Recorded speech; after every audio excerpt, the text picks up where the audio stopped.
Hey, network marketers, it's Emily Seagren. I am a gold leader with Avon and I've been selling since 2008. I have two kids who are 9 and 5, and I work from home. So be sure to subscribe to my YouTube channel. And if you are with Avon, check out makeupmarketingonline.com. Find me on Facebook, Emily Seagren, or Makeup Marketing for Avon Reps.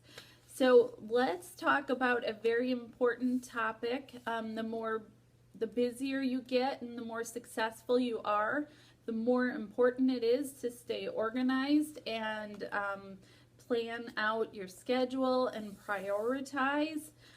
So this is an area that I've really grown in because I'm not a very organized person. I'm a little bit messy, so is my husband. So it can be a dangerous combo in our house, especially with a 5-year-old. But anyways, I have grown a lot, and I have noticed that the busier I get, the more I travel, the more important it is to have a calendar and to make the most of the time that I do have to work. So I'm going to go through some tips for you, and I hope you find them helpful. My first tip is to prioritize. I have switched my the way I've prioritized my business completely. So I'm doing the exact opposite of what I was doing in the beginning. For the first 5 years, I focused on building my personal sales. And then I decided to work on online marketing. And then I decided to build my team. In hindsight, if I were to do anything different, I would have reversed that. I would have started building a team first, then online marketing, and then sales. But that's just because I feel like the biggest opportunity for me is in the leadership side of the Avon business. So when you figure out your priorities, so right now mine is leadership first. So I always start off my to-dos with leadership tasks. It's not always what's on the top of my mind, but I try to pick the things that are going to make the biggest difference in my business, and I focus on that area first. So if you're going to focus on sales, if you want that to be your priority, make sure most of your to-dos are sales oriented. You want your to-do list to reflect your priorities in your business. When I decided I wanted to build a team and start really heavily recruiting, I had to really evaluate my schedule because I wasn't doing any tasks that had to do with recruiting. And so I really had to make that switch and retrain myself that when I was presenting an opportunity to someone, handing a catalog, or doing a post online, I had to get in the habit of saying to buy or sell, contact me. And so that took a little bit of time to get adjusted to it. But now I have built up all 3 areas of my business. Plus a training area where I'm bringing in revenue. So I have 4 areas of my business that are creating revenue for me and my family. So my first tip after all that was to prioritize your time. Another thing I'll add on to that is make sure as your business grows that you pass on tasks that are not income generating. I learned that from Lisa Wilbur. Sometimes it does make more sense to pay money and hire something out if you can use your time more wisely by freeing that time up. Get organized. I'm still working on my paper organization. I'm not very good at it at all. So that might be something that I want to outsource eventually, is someone filing my paperwork for me. But the busier you get, the more success you have, the more organized you need to be. Not only in your workspace, but in your schedule and your planning. limit disruptions. This is a huge one, and it requires quite a bit of personal discipline. So when I really decided I wanted to be serious and grow my business, I had to cut out all that stuff out of my work day where I wasn't really accomplishing anything.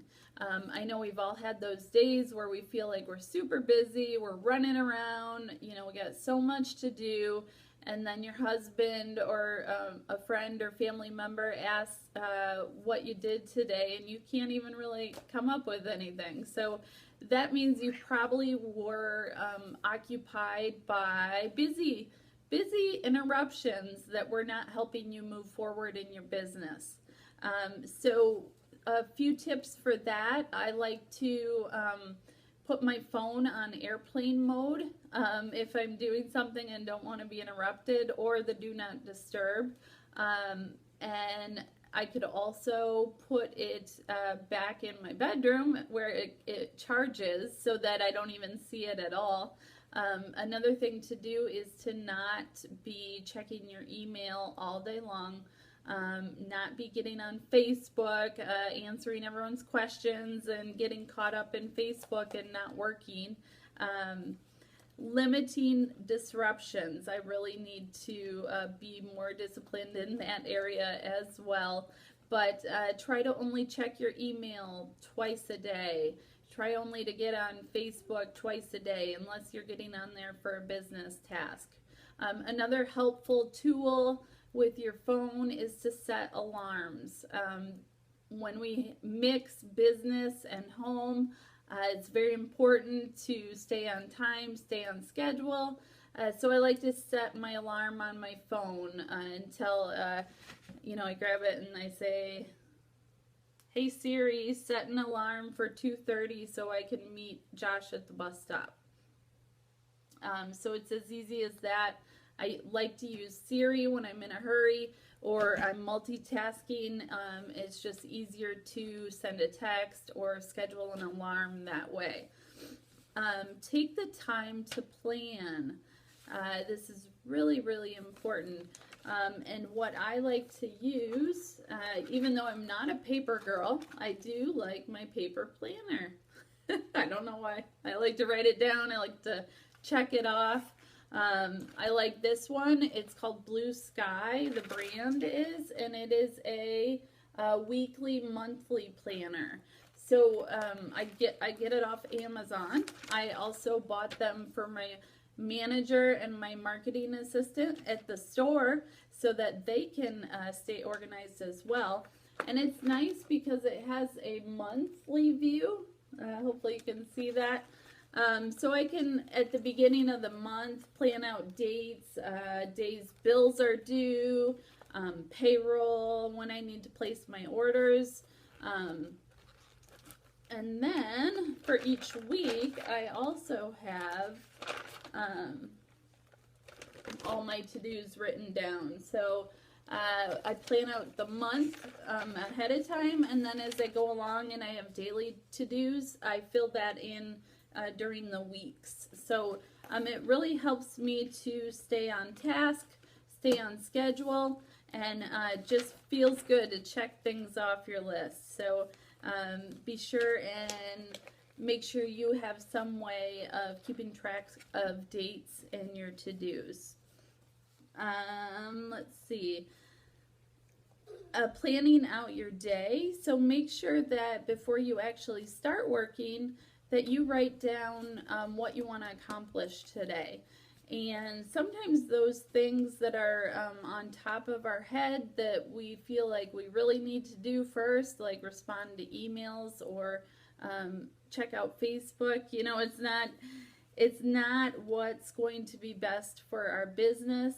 So think about the things that are going to make a difference and do those things first, and then do all the busy work at the end of the day. Ask for support from loved ones. So this is a big one, and it's really important.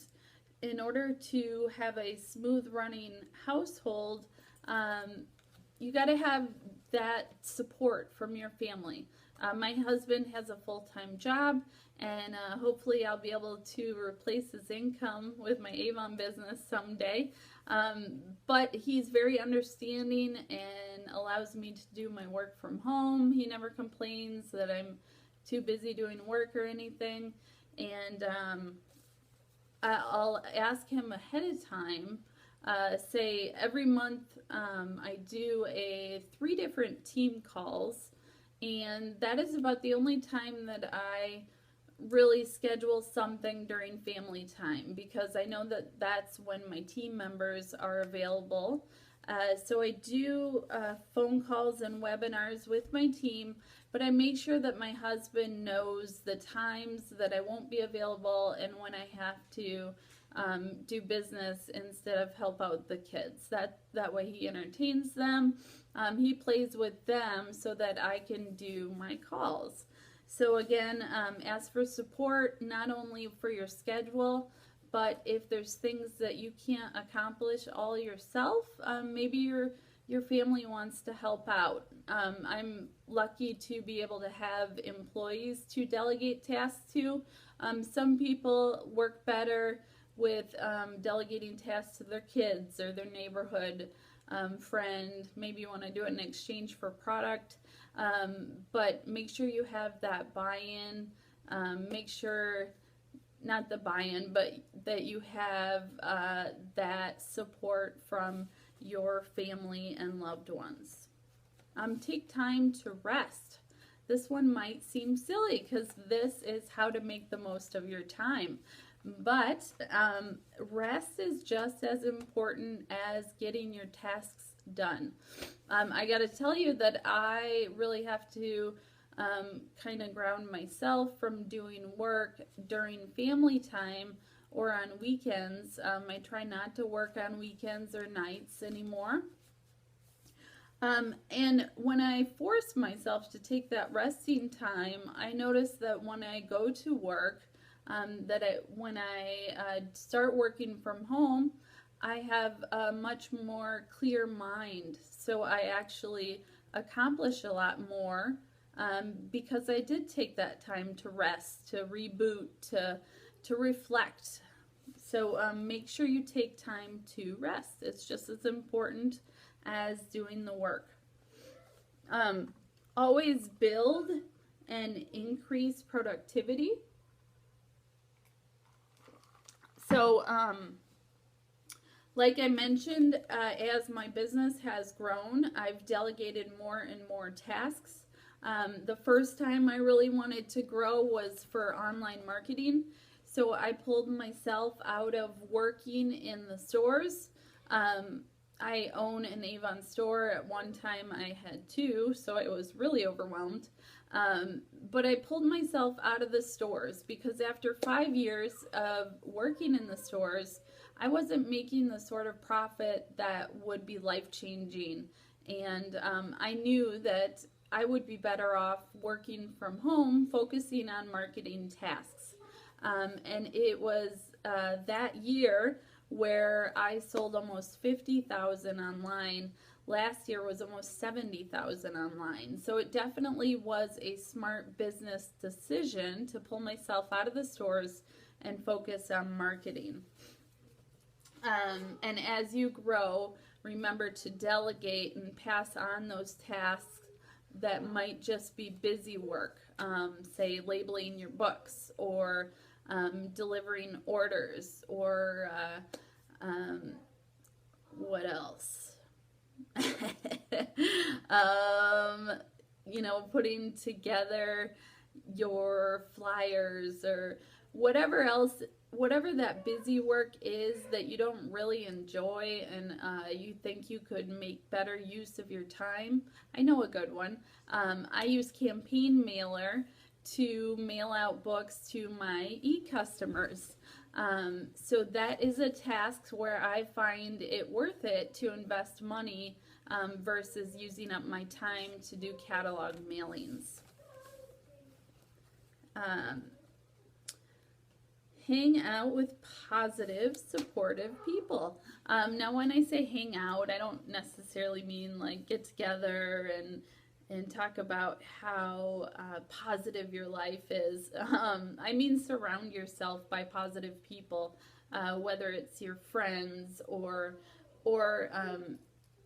other representatives or consultants that you know through social media. Make sure they're positive people. If someone gives you kind of like that icky, I don't want to talk to them again, feeling, try to limit the time you invest with people like that. A lot of people just like to talk. They like to complain. They like to say, poor me, why is my life this way?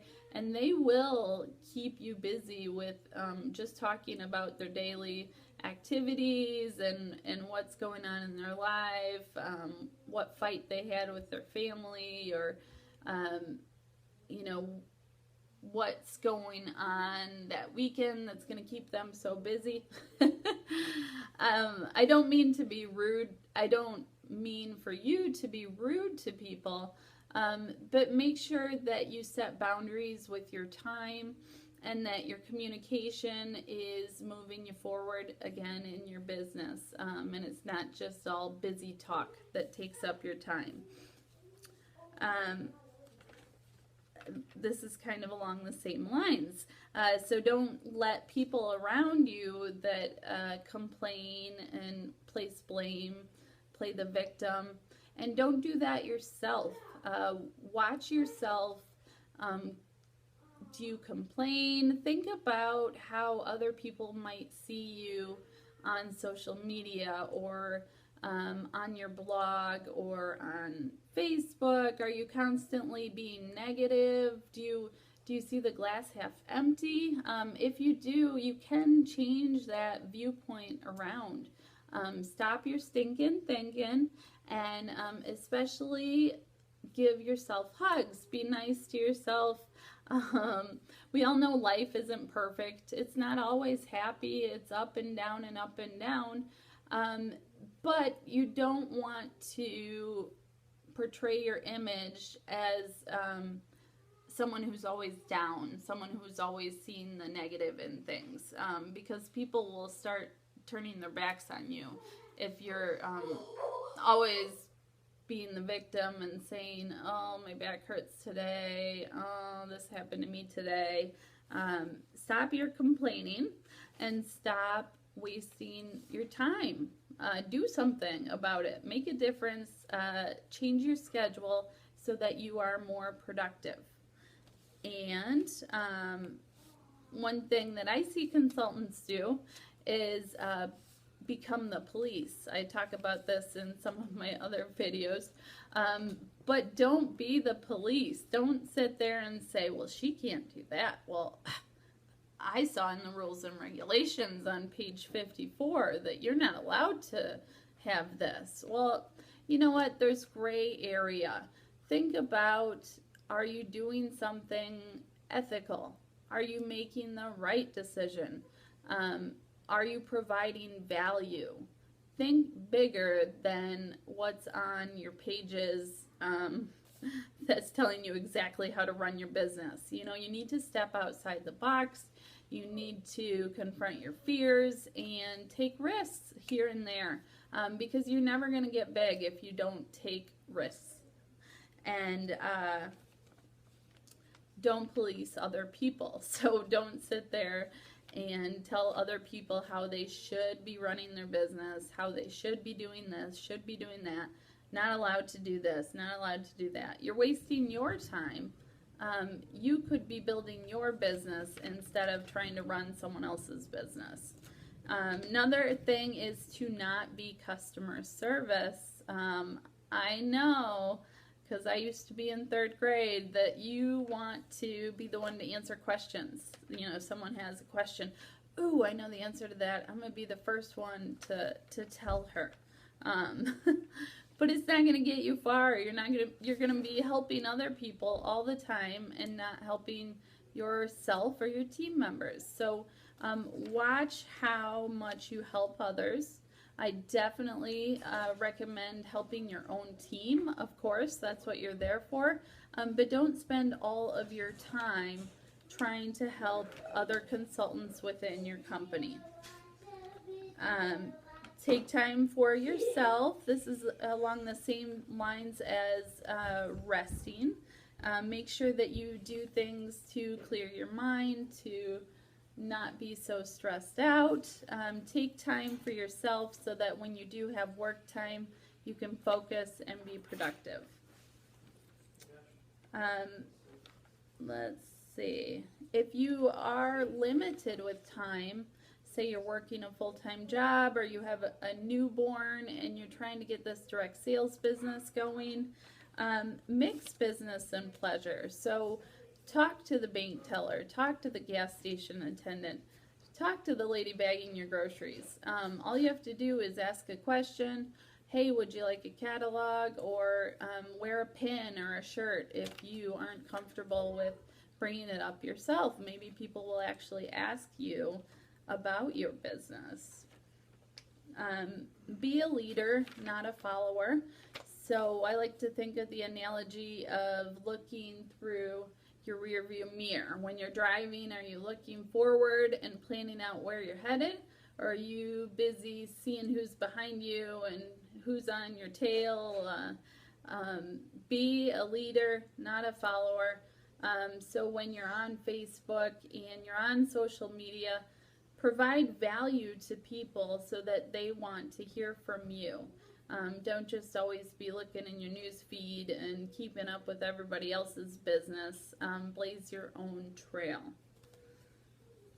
And avoid things that will suck up your time, that will not be moving your business forward. So like I said, with that, sometimes it makes more sense to hire someone so you can pay to have a task done.